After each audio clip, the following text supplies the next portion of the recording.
terminan realizándose a través del sistema financiero nacional y terminan en depósitos en la banca privada de este país, pues. Entonces es totalmente absurdo que señalemos a directivos bancarios ecuatorianos como responsables de actividades ilícitas que se hacen a través del sistema de pagos y a través de cuentas de sus bancos, pues es igualito. El asunto es que las exportaciones eran ficticias. Esa es la denuncia y esa es la preocupación. Todo era un sistema fraudulento, dice el presidente de la comisión. Ya, le voy a comentar algo. Yo diseñé este sistema aquí, quien está aquí hablándoles a ustedes. Yo fui quien coordinó el equipo internacional de economistas de 5 países que diseñamos a partir de 2008 este sistema que entró en operación en 2010. ¿Por qué se desarrolló este sistema?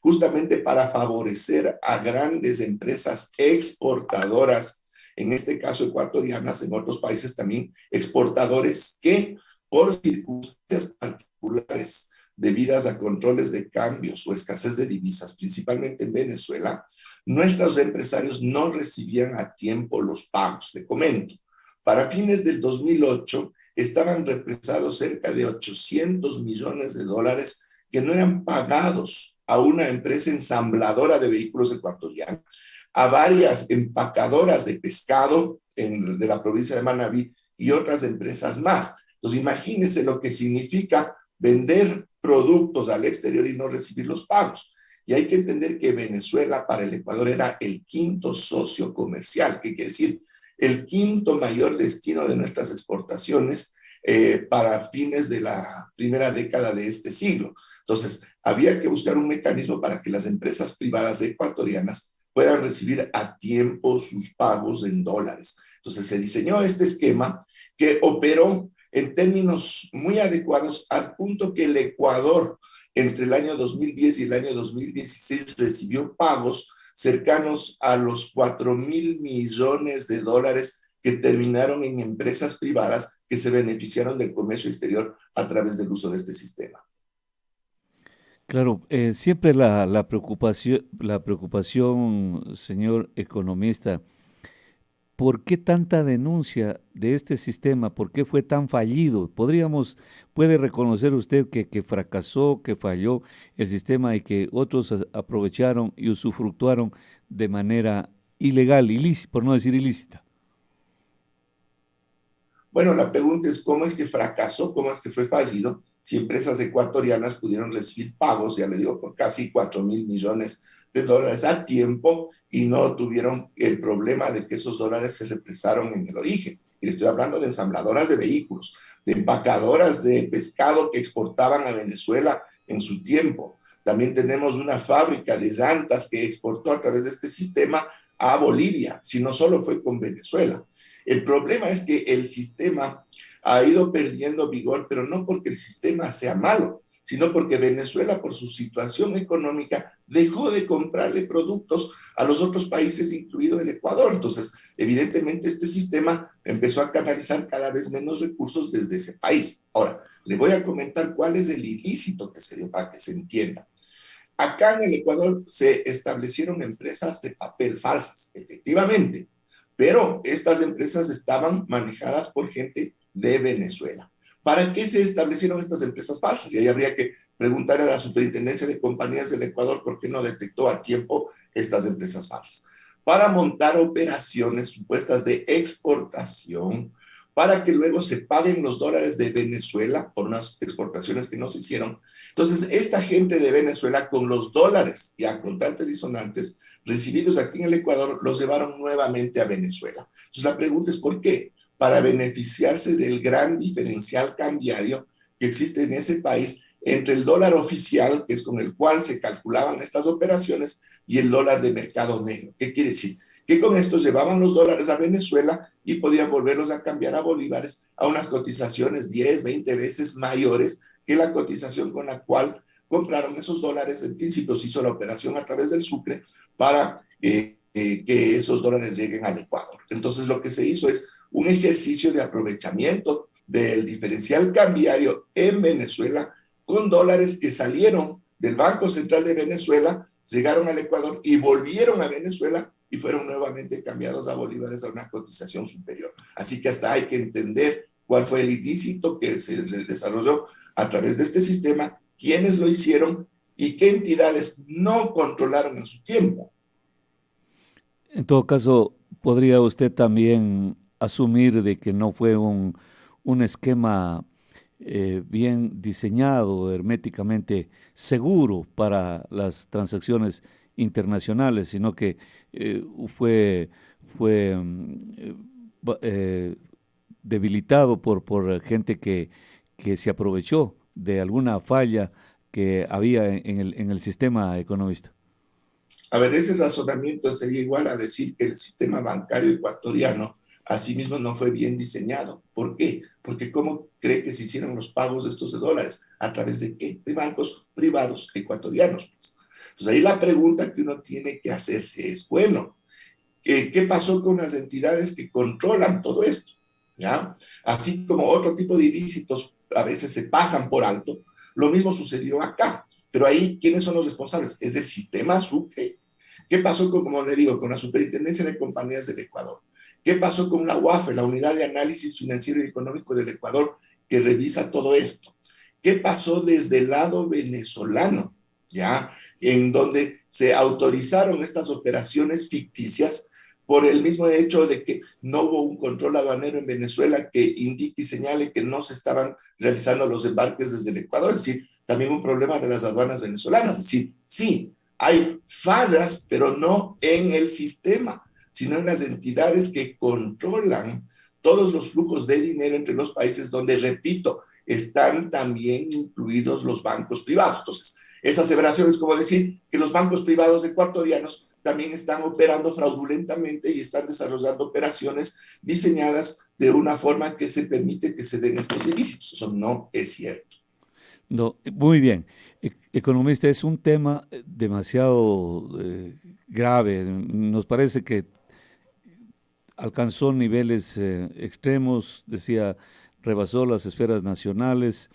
Ahí hay preocupación y ya veremos en qué termina y ojalá pues no hayamos sido perjudicados, que es lo más importante. Yo quisiera al término de la entrevista molestarlo por un asunto adicional, y esto sí es para nuestro consumo, nada más, economista, yo sé que tiene otro compromiso, pero el asunto es preguntarle, tremenda expectativa que teníamos los ecuatorianos de que entre unas de las expectativas era que el presidente Lasso, al ganar ya la presidencia, al asumir el gobierno, iban a bajar los intereses de la banca comercial y también del Estado. Eso no ocurrió, pero no ocurrió en el régimen del presidente Correa, no ocurrió en el régimen del presidente Moreno y tampoco ocurre ahora. ¿Por qué cree usted que en el Ecuador es tan difícil hacerlo? ¿Por qué no nos puede explicar desde el punto de vista técnico por qué no se pueden bajar los intereses, que nosotros lo vemos tan fácil como que fuera una oferta de campaña nada más? Ya, pero solo para recordar a quienes nos escuchan. Antes del presidente Correa las tasas de interés eran todavía más altas. ¿Ya? ¿Y qué es lo que se estableció en su gobierno? Un esquema de tasas máximas y establecidas o definidas por segmentos de crédito, es decir, una tasa máxima para cuando el crédito es para consumo, una tasa máxima cuando es un crédito corporativo o lo que es un microcrédito. Es decir, ya hubo un avance en ese sentido. Se desarrollaron otros mecanismos, pero desgraciadamente fueron de alguna manera evitados por el sistema financiero nacional. Le voy a comentar qué mecanismos y cuál es el problema fundamental por qué no bajan las tasas de interés. Primero, el sistema de intermediación financiera en el Ecuador, sí, el sistema a través del cual se da el crédito, está tremendamente concentrado. 5 bancos, ¿verdad? Hay 24 bancos en el país y más de 2.000 cooperativas de ahorro y crédito, pero solo 5 bancos concentran el 85% de los activos financieros en el país, es decir, del crédito. Entonces está tremendamente concentrado. Segundo, para que bajen las tasas de interés, debería darse más crédito. Esa es una ley de oferta y demanda. Si aumenta la cantidad, bajan los precios. Aumenta la cantidad de crédito, baja su precio, que es la tasa de interés. Bueno, Resulta que el sistema financiero concentrado, es decir, 5 gerentes de los bancos se ponen de acuerdo. ¿Y ellos qué es lo que han hecho? Ellos han encontrado que lo mejor para que sus utilidades se maximicen es prestar poco, ¿ya? Así que los bancos están rebosantes de liquidez que no se presta.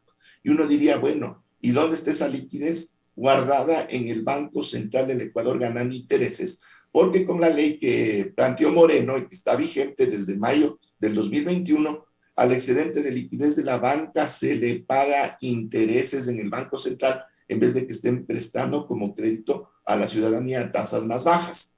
Y esa es gran parte de las reservas internacionales enormes que tiene el Banco Central, es plata represada. Buena parte de ese dinero es de la caja fiscal, pero la mayor parte es de la banca privada. ¿Por qué? Porque prestando poco a tasas altas, tienen más ganancias que prestando mucho a tasas más bajas. Así de sencillo. Durante el gobierno de Correa se aplicaron diversos mecanismos justamente para impulsar que se preste ese dinero. Por ejemplo, lo que se llamaba el coeficiente de liquidez doméstica, que los obligaba a los bancos a tener la plata en el Ecuador al menos el 60% de su liquidez y no en el exterior. ¿Por qué? Porque con la plata en el exterior, solo una diferencia es lo que prestaban aquí a tasas bien altas. Entonces la idea es que esos recursos que se les obligaba a tener en el Ecuador, como eran improductivos, eran ociosos, terminen siendo entregados como crédito barato. Pero los bancos encontraron cualquier resquicio para poder evitar este tipo de mecanismos y mantenerse con ese esquema de prestar poco a tasas muy altas. Economista, no me quedo, o sea, la explicación es exactamente correcta, es mecánica, así es, pero finalmente, o sea, ¿qué debemos hacer? ¿Qué se tiene que hacer en el gobierno, en el país, para mejorar la situación de violencia que usted ve? Nosotros pensamos que no se resuelve pues llenando las calles de policías ni de militares, sino generando condiciones de vida digna, de mayores oportunidades, de ventajas para que la gente tenga empleo, sus hijos puedan educarse y tengan un nivel de vida mucho más digno. Pero eso es producto de la banca, o sea, la banca tiene enormes facilidades para que la gente pueda emprender en negocios, para que los grandes empresarios también puedan seguir reinvirtiendo en sus empresas, generando más empleo. Pero entonces no hay posibilidades de que se baje la tasa de interés. No, por supuesto, pero vamos a ver siempre bloqueos desde el lado del Ejecutivo a cualquier iniciativa que se esté impulsando en ese sentido. Por ejemplo, este mismo momento está en discusión un proyecto de ley en la Comisión de Régimen Económico de la Asamblea que procura poner reglas claras de juego a las provisiones bancarias. Es un tema bastante técnico, pero a través de estas provisiones los bancos también abusan de su posición y los niveles elevadísimos de provisiones inciden en que las tasas de interés también sean muy altas. Y las provisiones terminan siendo un escudo fiscal y terminan siendo también un mecanismo para ocultar utilidades. Pero ¿qué es lo que vamos a encontrar justamente en estos debates? Una férrea oposición del gobierno para que se implementen estos mecanismos que pueden coadyuvar a que las tasas de interés vayan reduciéndose. Le pongo otro tema que ya se venía discutiendo desde tiempo atrás, pero en el gobierno de Moreno se bloqueó completamente y seguirá bloqueado. La posibilidad de abrir el mercado financiero ecuatoriano para la presencia de sucursales de banca extranjera.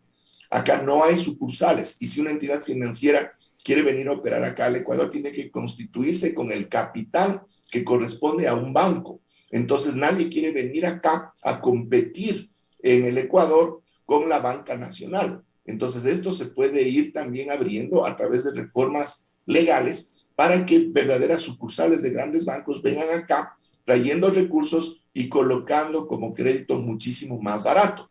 Pero esto rompería esta situación oligopólica en la que le decía participan los 5 bancos más grandes del país, incluido el Banco del Presidente de la República.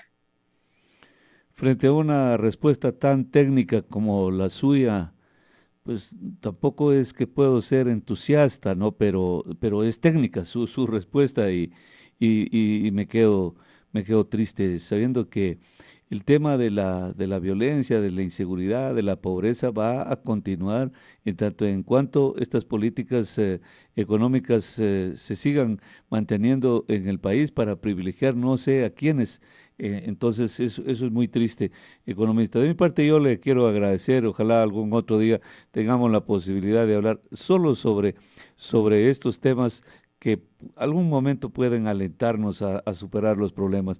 Le quiero agradecer muchísimo, que le vaya bien. Un fuerte abrazo, señor economista.